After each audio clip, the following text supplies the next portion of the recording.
Uhali gani mtazamaji wa TVE, karibu katika taarifa ya habari, tukujuze yale yaliyojiri tuliyokuandalia kutoka chumba cha habari.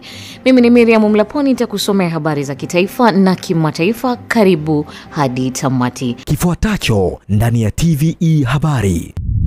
Serikali yaongeza kima cha chini cha mshahara kwa watumishi wa umma kwa asilimia 35.1. Jeshi la polisi kanda maalum ya Dar es Salaam lamshikilia mtu mmoja kwa tuhuma za kumshambulia na kumjeruhi Padre Charles Kitima. Na katika habari za kimataifa, rais wa mpito wa Korea Kusini atangaza kujiuzulu.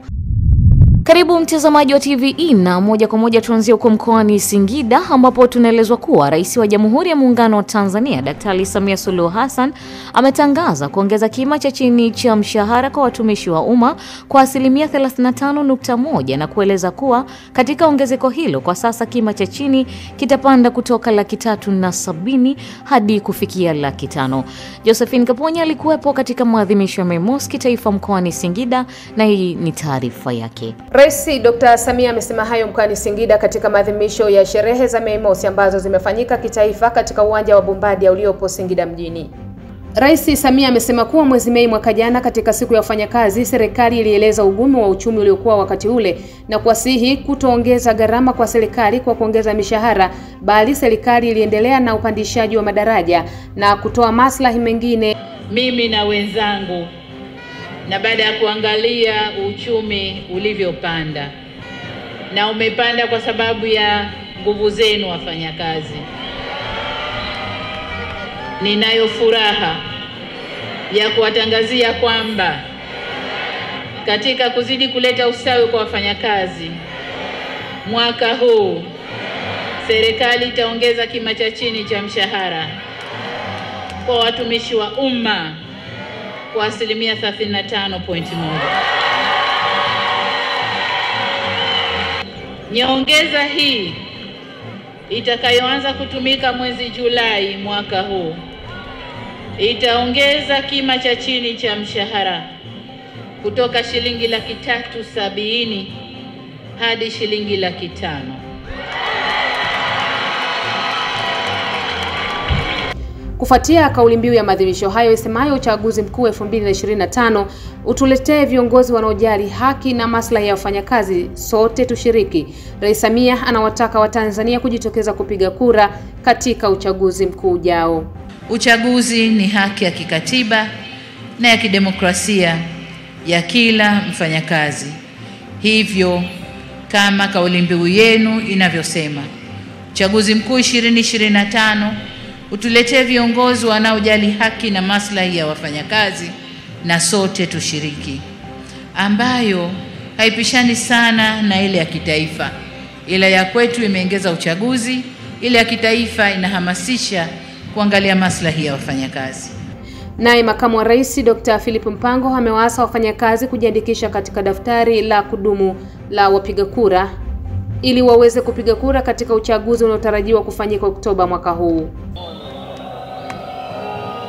Lakini Mheshimiwa Rais, haya yote yasingefanikiwa kama rubani mwenyewe wa nchi yetu angekuwa legelege.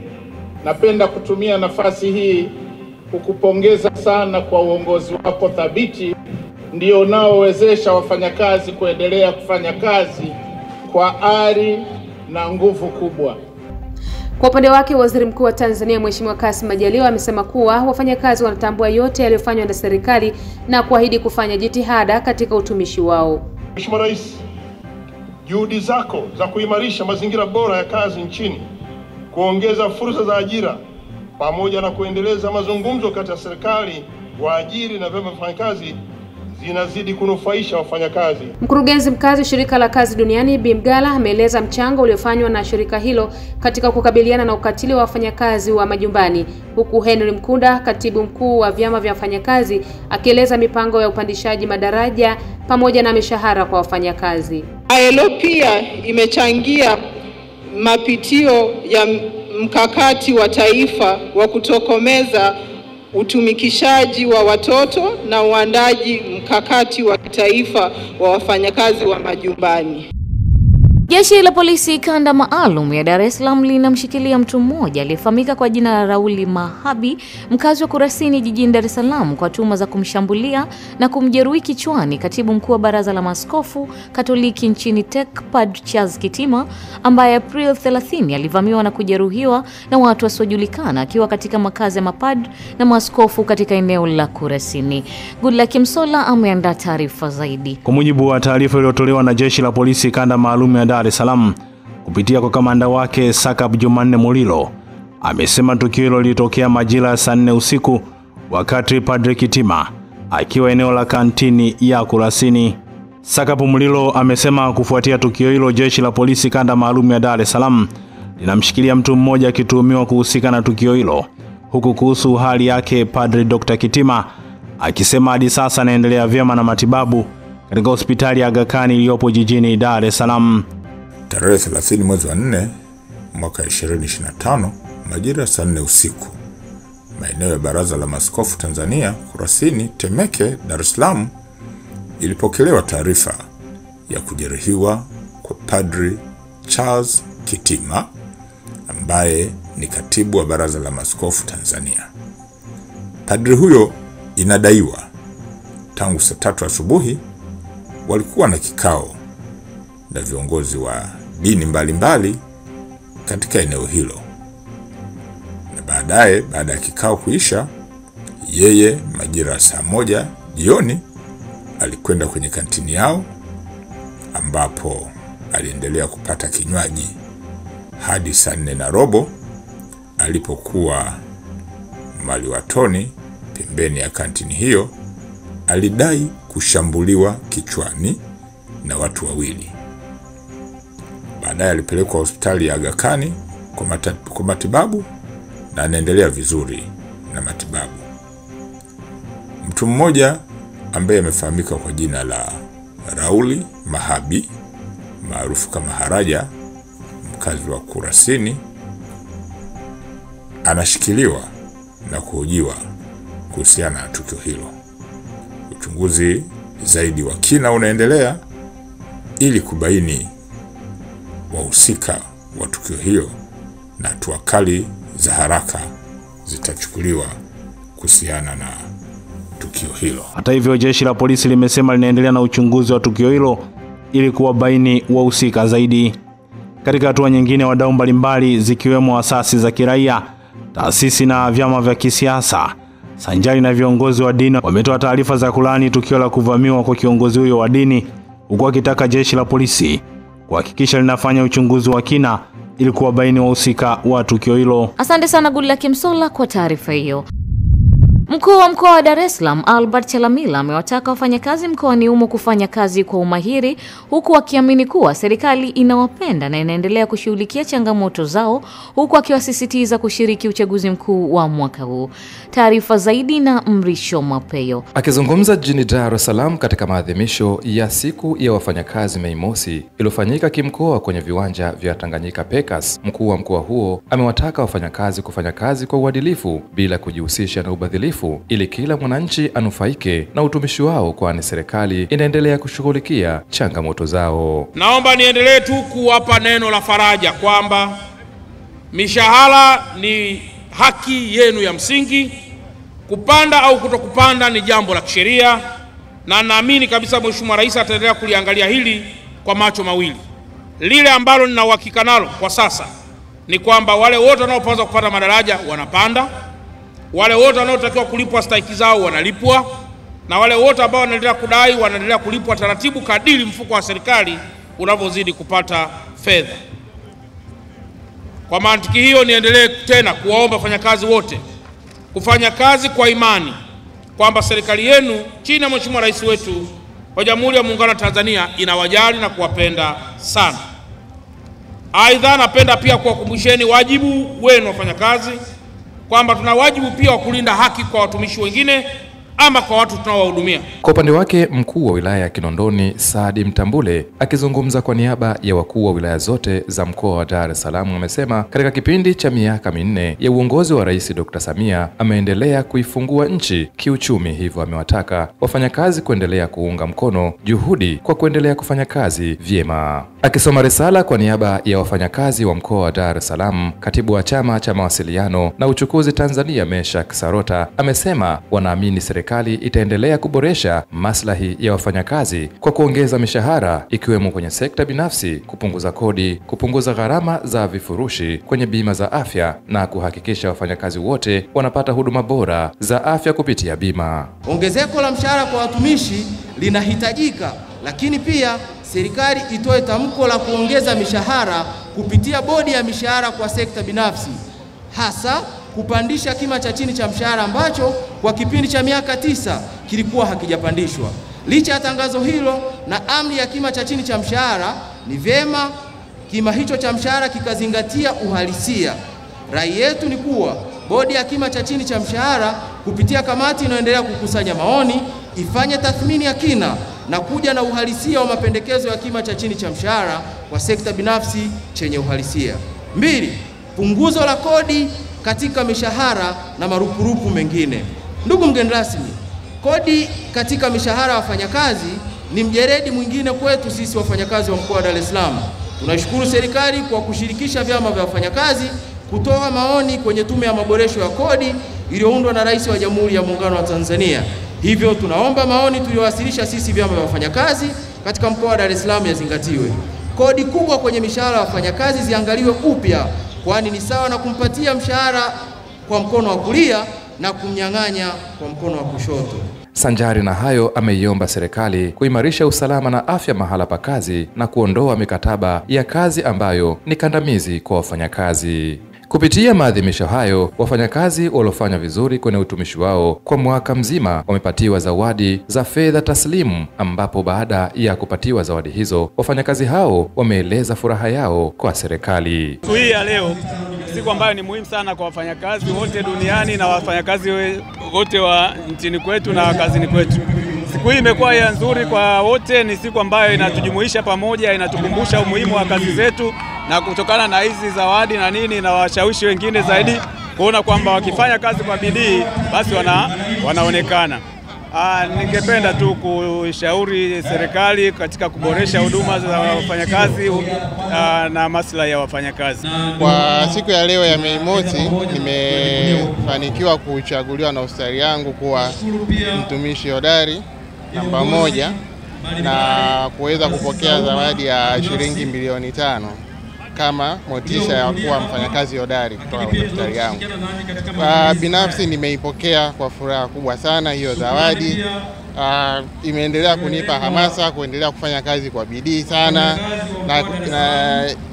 na kutoa hamasa pia kwa wafanyakazi wenzangu tuendelee kufanya kazi kwa bidii na tutaweza kuendelea kupata motisha kama hivi ili tuweze kujenga taifa letu. Maadhimisho hayo yamebeba kauli mbiu isemayo uchaguzi mkuu 2025 utuletee viongozi wanaojali haki na maslahi ya wafanyakazi, sote tushiriki. Asante sana Mrisho Mapeyo kwa taarifa hiyo. Mkuu wa mkoa wa Tabora Paulo Chacha amevitaka vyama vya ushirika mkoani humo kujikita zaidi katika mifumo ya uwekezaji wa kidijitali na kujiendesha kibiashara kwa kutumia rasilimali walizonazo badala ya kutegemea huduma za vyama vya msingi pekee, hatua ambayo itawasaidia kujiimarisha zaidi hali ya fedha na ustawi wake kiuchumi. Taarifa iliyoandaliwa na Joseph Ndao inasomwa hapa studio na Goodluck Msola. Paulo Chacha ametoa wito huo wakati akifungua mkutano mkuu wa 7 wa chama cha ushirika cha Milambo, ambapo katika hotuba yake ametumia muda mwingi kuzungumzia kuhusu vyama vya ushirika na hali za wanachama wake kiuchumi pamoja na kurahisisha huduma kwa wakulima, huku akisisitiza ni lazima vyama vya ushirika viwe na nguvu kwa kuwa na jukumu la msingi la kuwakwamua wanachama wao kiuchumi. Mimi nataka mposi zote mmiliki magari, fanyeni kazi na kazi wape matunda. Usiwe mtumwa unalima miaka yote hakuna matunda. Maana yake nini sasa? Siwache hicho kilimo.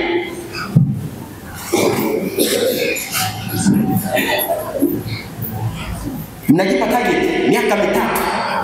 lazima muwe na LX inapaki pale ofisini kwenu. Miaka miwili lazima muwe na ofisi ya kisasa. Mwaka mmoja unaofuata mnasema mwaka huu katibu manager na mwenyekiti tunanunulia furniture nyumbani kwake. Kwani mnatafuta ili mpeleke wapi? Sisi tunaendelea kuelekeza vile vile kwamba wakulima wetu kupitia vyama vyao vya msingi wameweka mikataba, na hiyo mikataba vile vile ndio wazi kabisa kwamba baada ya mauzo kuna muda wa malipo. Tunaelekeza serikali iendelee kusimamia kuhakikisha kwamba wakulima wetu wanalipa kwa wakati.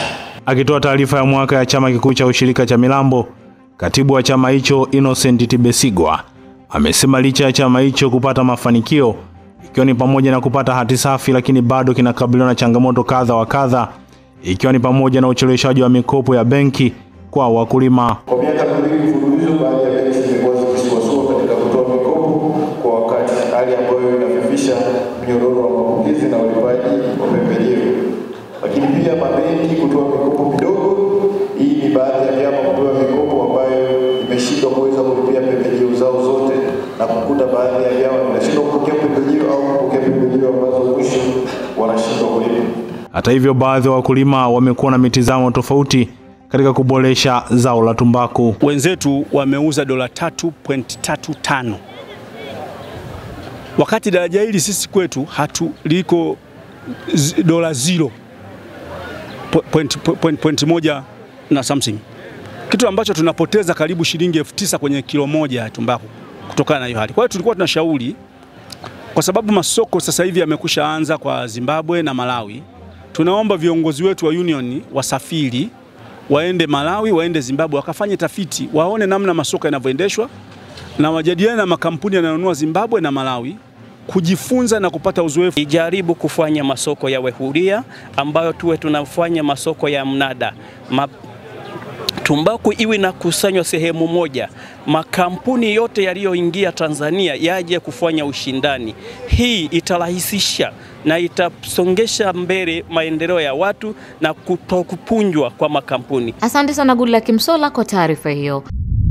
Migogoro ya watumishi wa idara ya ujenzi halmashauri ya wilaya Shinyanga na utoro wa watumishi kazini ni moja ya sababu inayotajwa kusababisha utekelezaji wa miradi ya maendeleo kusuasua na kutokamilika kwa wakati.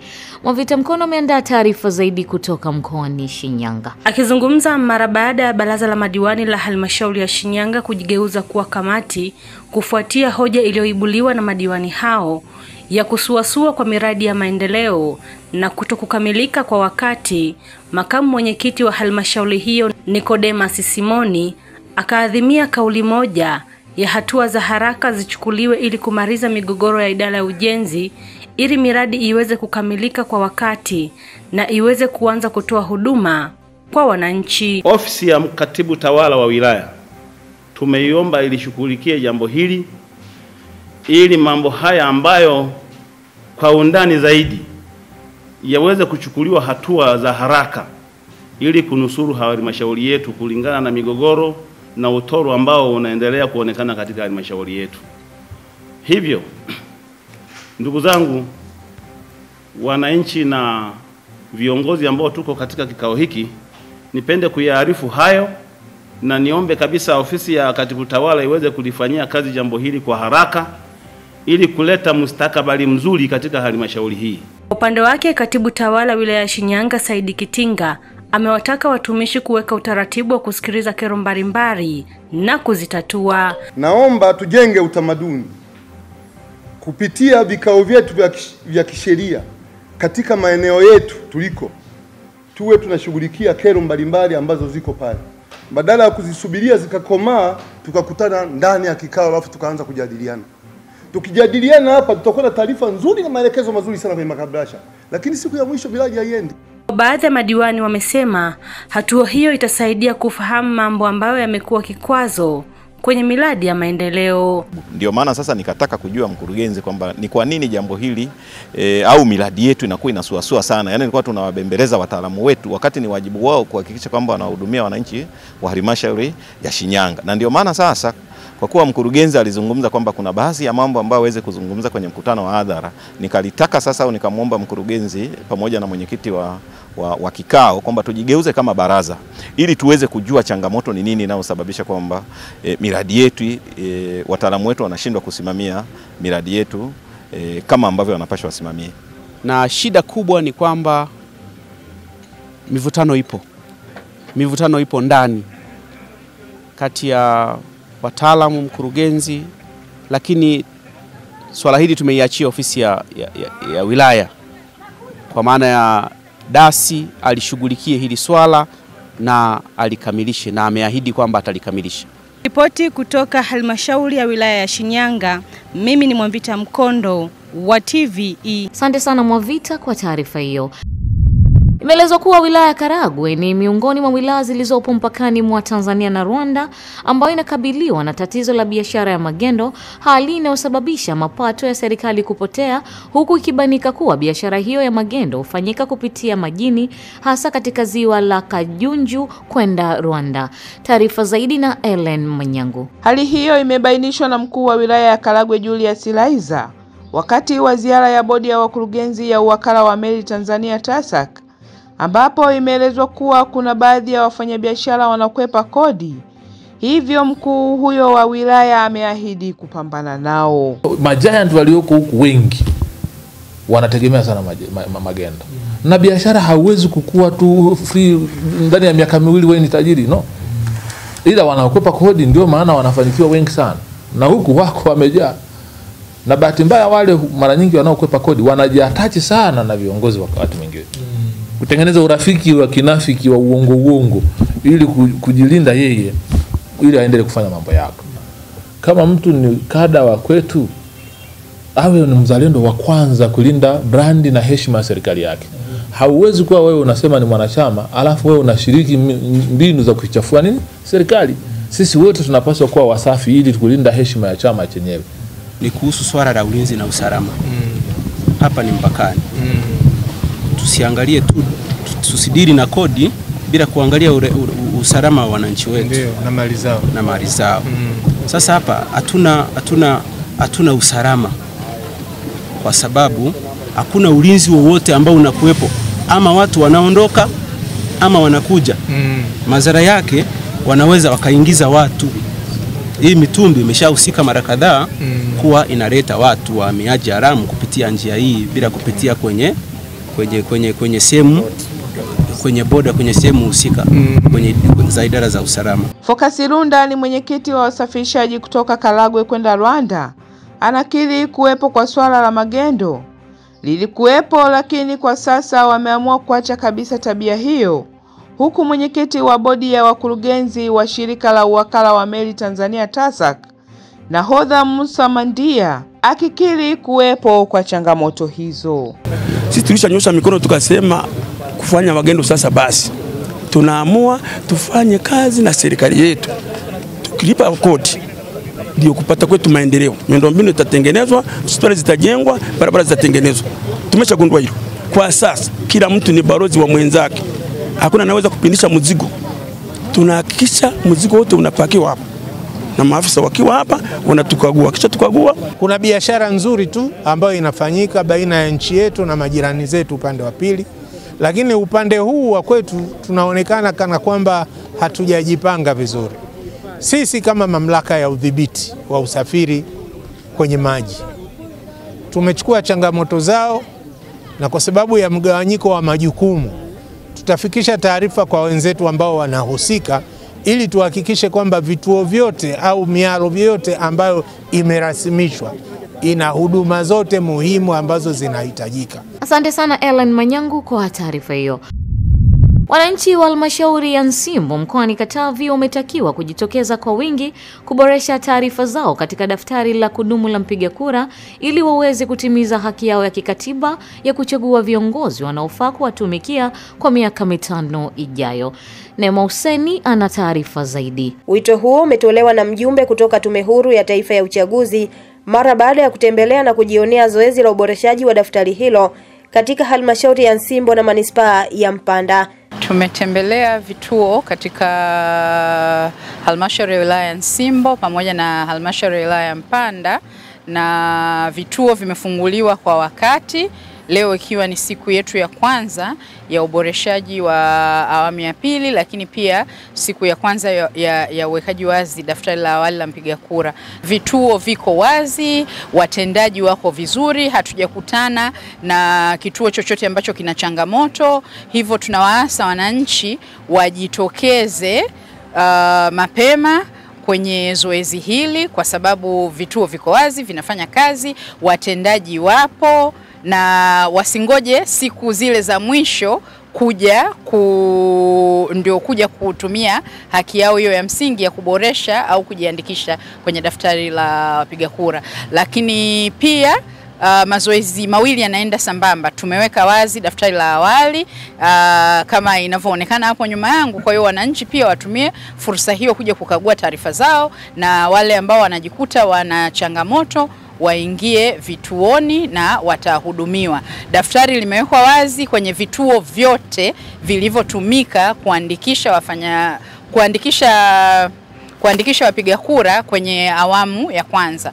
Kwa upande wao, maafisa waandikishaji katika jimbo la Nsimbo na Mpanda mjini wamesema zoezi hilo linatoa fursa ya kuwafuta wale wote ambao hawapaswi kuendelea kuwepo katika daftari hilo. Zoezi linatoa fursa ya kuwafuta wale ambao hawapaswi kuendelea kuwepo kwenye daftari la kudumu la wapiga kura. Kwa hiyo wito wangu naendelea kuasisitiza kwa namna ambavyo tumefanya ukaguzi asubuhi hii, bado hali ya ujitokezaji wa watu sio kubwa sana, lakini tunawasihi watu waende.